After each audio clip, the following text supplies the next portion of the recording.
Assalamualaikum warahmatullahi wabarakatuh. Perkenalkan, nama saya Dinda Faradahari, nomor absen 1 dari kelas B.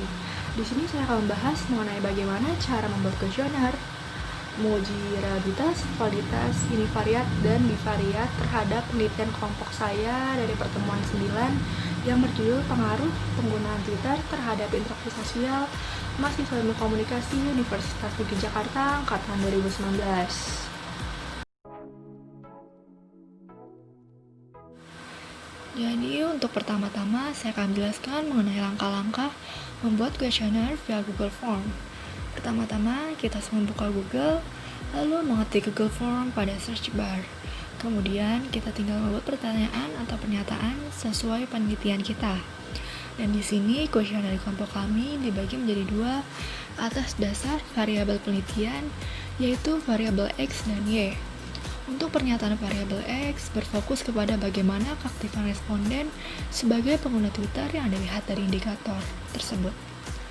Lalu pernyataan-pernyataan ini diperlukan untuk mengetahui acuan-acuan apa saja yang membuat variabel X ini berpengaruh terhadap variabel Y.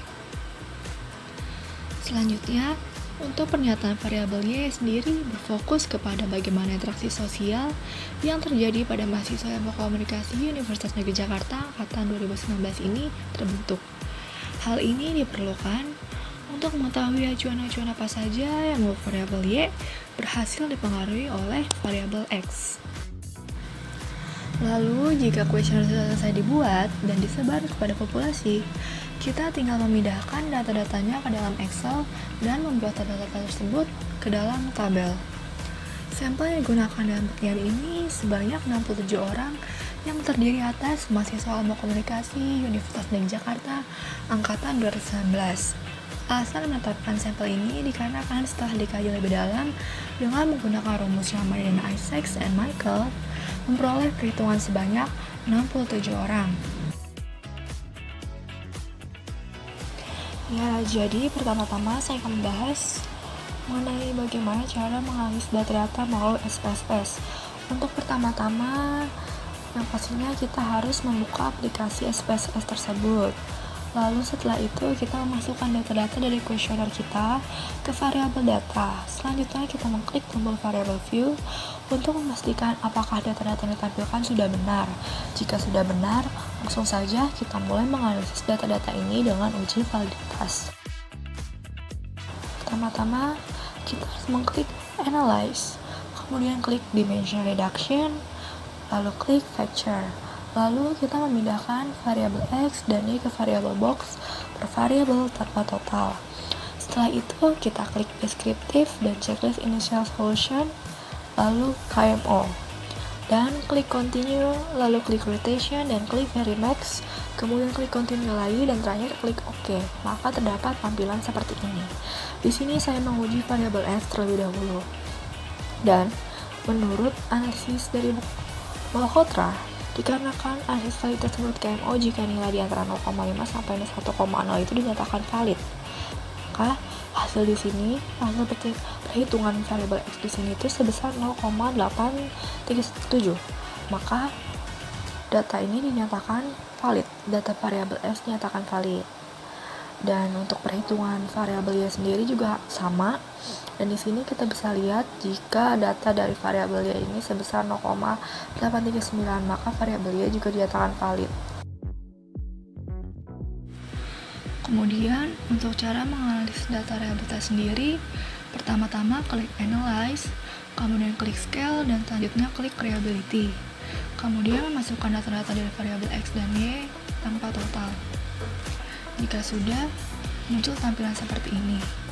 Dalam reliabilitas, jikalau alfa lebih besar daripada 0,6, maka dinyatakan reliabilitas atau valid. Dan variabel X di sini hasilnya 0,912, maka variabel X dinyatakan valid.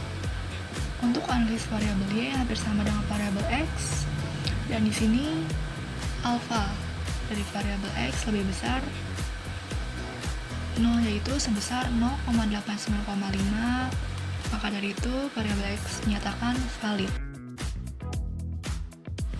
Selanjutnya untuk analisis univariat, click analyze, kemudian descriptive statistik, dan frekuensi.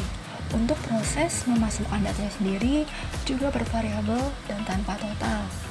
Setelah itu kita klik statistik, kemudian checklist sesuai skala penelitian kita, dan terakhir klik continue, lalu muncul tampilan seperti ini.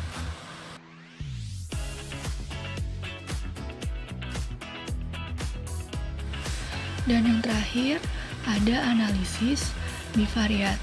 Untuk cara mengetahui hasilnya, pertama-tama klik analyze, kemudian regression, lalu linear.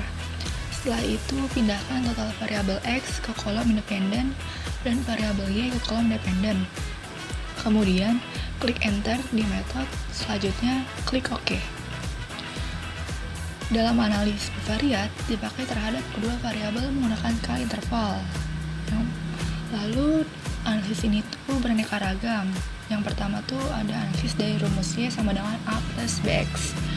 Di sini adalah angka konstan dari unstandardized coefficient yang sebesar 3,949. Dikarenakan angka maksimal positif, berarti angka konstan berpengaruh positif.